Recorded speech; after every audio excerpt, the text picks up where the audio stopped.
বৈষম্য বিরোধী ছাত্র আন্দোলন চলাকালে রংপুরের শিক্ষার্থী আবু সাইদ হত্যা মামলার পুলিশের আসামি এএসআই মোহাম্মদ আমির হোসেন ও কনস্টেবল সুজন চন্দ্র রায়ের 4 দিনের রিমান্ড মঞ্জুর করেছে আদালত।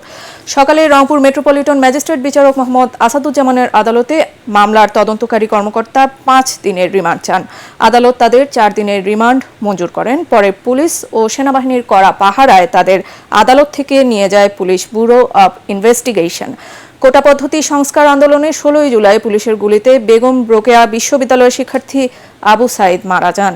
এই ঘটনায় 18 আগস্ট রংপুর মেট্রোপলিটন ম্যাজিস্ট্রেট তাজহাটে আমলি আদালতে আবু সাইদের বড় ভাই রমজান আলী বাদী 16 জনের নামে এবং অজ্ঞাত 30 থেকে 35 জনকে আসামি করে মামলা দায়ের করেন।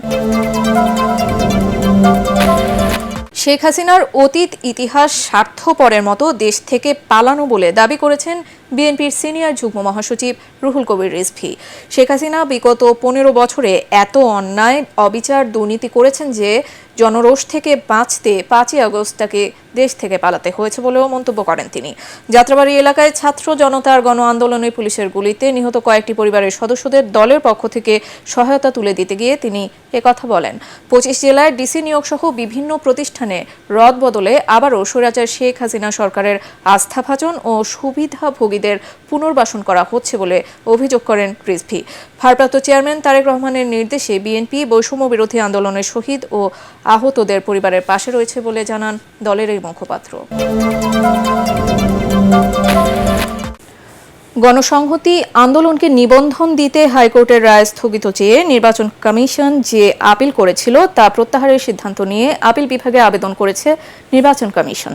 আবেদনে বলা হয়েছে, আপিল মামলা পরিচালনা করতে ইসি আগ্রহী নয়। এ কারণে হাইকোর্টের রায়ের আলোকে এখন গণসংহতি আন্দোলনকে নিবন্ধন দিতে কোনো আইনি বাধা নেই বলে জানান গণসংহতি আন্দোলনের আইনজীবী জ্যোতির্ময় বড়ুয়া। তার প্রত্যাশা, খুব দ্রুতই গণসংহতি আন্দোলনকে নিবন্ধন দিয়ে প্রজ্ঞাপন জারি করবে ইসি। গণসংহতি আন্দোলন 2019 সালে রাজনৈতিক দল হিসেবে নিবন্ধনের জন্য আবেদন করলে নির্বাচন কমিশন সেই আবেদন নাকচ করে দেয়। কমিশনের ওই আদেশের বিরুদ্ধে উচ্চ আদালতে রিট করা হয়। রিটের শুনানি নিয়ে 2019 সালের 11 এপ্রিল বিচারপতি মইনুল ইসলাম চৌধুরী ও বিচারপতি আশরাফুল কামালের হাইকোর্ট বেঞ্চ গণসংহতি আন্দোলনকে নিবন্ধন দিতে ইসিকে নির্দেশ দেন। 30 দিনের মধ্যে নির্বাচন কমিশনকে এই আদেশ বাস্তবায়ন করতে বলা হয়। ওই রায়ের বিরুদ্ধে 2022 সালের 6 জুন আপিল দায়ের করে নির্বাচন কমিশন। শহীদ আবু সাইদ এবারের অবিস্মরণীয় গণ অভ্যুত্থানে অসীম সাহসিকতার জন্য এক নামে পরিচিতি দেশ জুড়ে, এমনকি বিদেশেও।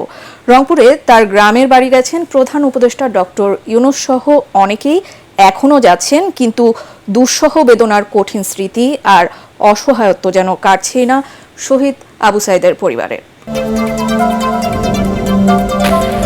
পুরোপুরি বন্ধ হয়ে গেল বড়পুকুরিয়া তাপবিদ্যুৎ কেন্দ্রের উৎপাদন। সোমবার সন্ধ্যা 6:30টার দিকে যান্ত্রিক ত্রুটির কারণে 3য় ইউনিটের উৎপাদন বন্ধ হয়।